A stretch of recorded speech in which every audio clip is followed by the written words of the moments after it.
चला तर मित्रमंडळींनो, आज बनवूया चटमटीत असे काजू। लेकरांना सुट्ट्या चालू झाल्या, काहीतरी चटमटीत दुपारचं खायला काहीतरी पाहिजे, तर तुम्ही हे पनीरपासून बनवा चटमटीत काजू। कसे बनवायचे चला बघूया। त्याआधी तुमचं स्वागत आहे माझ्या इंडियन किचन चेस्का कुकिंग चॅनलमध्ये। सर्वात आधी आपल्याला पनीर घ्यायचं। इथे हे 200 ग्रॅम पनीर आहे, तर याला आपण धुवून वगैरे अजिबात नाही घ्यायचं, असंच घ्यायचं। तर याला आता आपल्याला ग्रेट करून घ्यायचं। असं छोटा बारीकवाला ग्रेट घ्यायचा, मोठावाला नाही घ्यायचा आहे आपल्याला, बारीकनेच आपल्याला याला ग्रेट करून घ्यायचं आहे। तुम्ही मिक्सरमधून सुद्धा याला काढून नाही घेऊ शकत, कारण की याची पेस्ट बनते। असं आपल्याला मोकळा मोकळा असं आपल्याला ग्रेटरने ग्रेट करूनच घ्यायचं आहे, बघू शकता। तर खूप छान असा ग्रेट झालेला आहे, त्याला थोडं मोकळं मोकळं करून घ्यायचं। यामध्ये आता टाकून घेऊया पीठ। तर इथे मी मैदा वापरत आहे, तुम्ही गव्हाचं पीठसुद्धा वापरू शकता। इथे मी 2 कप इथे वापरलेला आहे मैदा, अथवा तुम्ही अर्ध पीठ आणि अर्धा मैदासुद्धा इथे वापरू शकता।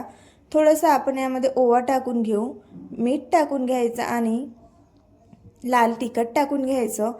सर्व टाकून झालं की छान असं मिक्स करून घ्यायचं। हाताने असं अलगद दाबून दाबून सर्व मैद्याला लागेल पनीर असं आपल्याला मिक्स करून घ्यायचं। छान असं मिक्स झालं की त्यामध्ये थोडा रवा घालायचा, अगदी थोडा 2 ते 3 टीस्पून चम्मच घालायचा। आता यामध्ये कडकडीत असं मोहन घालायचं तेलाचं, तुम्ही तुपाचं सुद्धा घालू शकता, अथवा तुम्ही बटरसुद्धा यामध्ये टाकू शकता। छान असं मिक्स करून घ्यायचं। गरम आहे म्हणून हाताने अजिबात करायचं नाही, थोडं कोमट झालं की हाताने असं छान मुठीने बांधून बांधून असं आपल्याला सर्व पिठाला मोहन लागेल असं मिक्स करून घ्यायचं। नंतर यामध्ये थोडं पाणी घालायचं, थोडं थोडं पाणी घालून घट्टसर आपल्याला याचा गोळा करून घ्यायचा।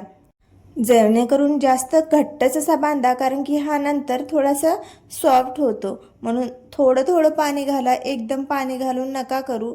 थोडं थोडं पाणी घालून बघा, छान असा घट्टसर गोळा झालेला आहे। याला 2 ते 3 मिनिट असंच ठेवून द्यायचं। नंतर थोडासा बघू शकता थोडं सॉफ्ट झालेलं आहे, हाताने थोडं आणखी सॉफ्ट करून घ्यायचं। नंतर सारखे सारखे 3 गोळे करायचे, नंतर त्यातला एक गोळा घ्यायचा आपण। बघू शकता थोडं मोठ्याच आकाराचे गोळे केलेले आहेत मी। आता थोडं कोरडं पीठ घ्यायचं, नंतर आपल्याला इथे हे लाटून घ्यायचं आपल्याला। आपण आता पहिले थोडं अर्ध्या हाताने लाटून घ्यायचं। तर बघा इथे आपण अशी पोळी जशी बनवतो ना, तशी पोळी बनवून घ्यायची आपल्याला, जास्त मोठी नाही। तर बघा आता यावर थोडं तूप लावून घेऊया, तुम्ही तेलसुद्धा लावू शकता अथवा बटरसुद्धा यावर लावू शकता। नंतर थोडंसं कोरडं पीठ टाकून घ्यायचं। नंतर याला ह्या प्रकारे जशी आपण फोल्ड केली आहे व्हिडिओमध्ये दाखवत आहे तसंच आपल्याला करायचं आहे।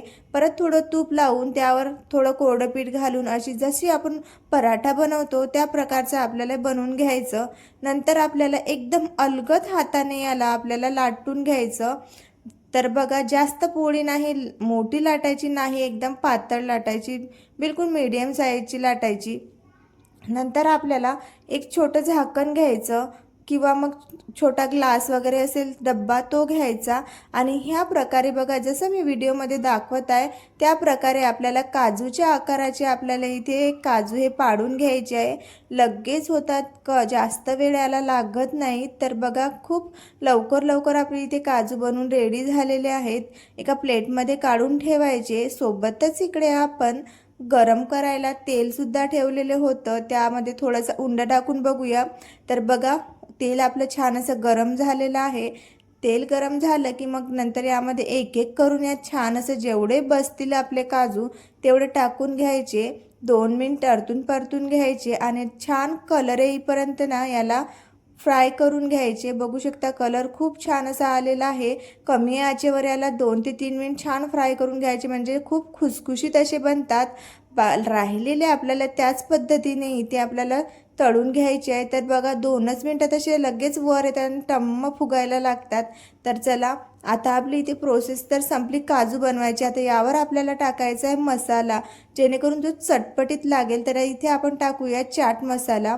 चाट मसाला टाकायचा नसेल तर तुम्ही थोडं काळं मीठ वापरू शकता, थोडं तिखट टाकायचं आणि थोडं मीठ टाकायचं. सर्व असं बनवून झालं की प्रत्येक याच्यावर गरमागरममध्येच आपल्याला हे मसाले घालून घ्यायचे, म्हणजे ते चिपकतात छान असे. आता बघा आपले हे चटमटीत असे काजू बनवून रेडी आहे. तर तुम्हाला हा व्हिडिओ कसा वाटला तर नक्की सांगा. चांगला वाटला असेल तर व्हिडिओला लाईक आणि चॅनलला सबस्क्राईब करा.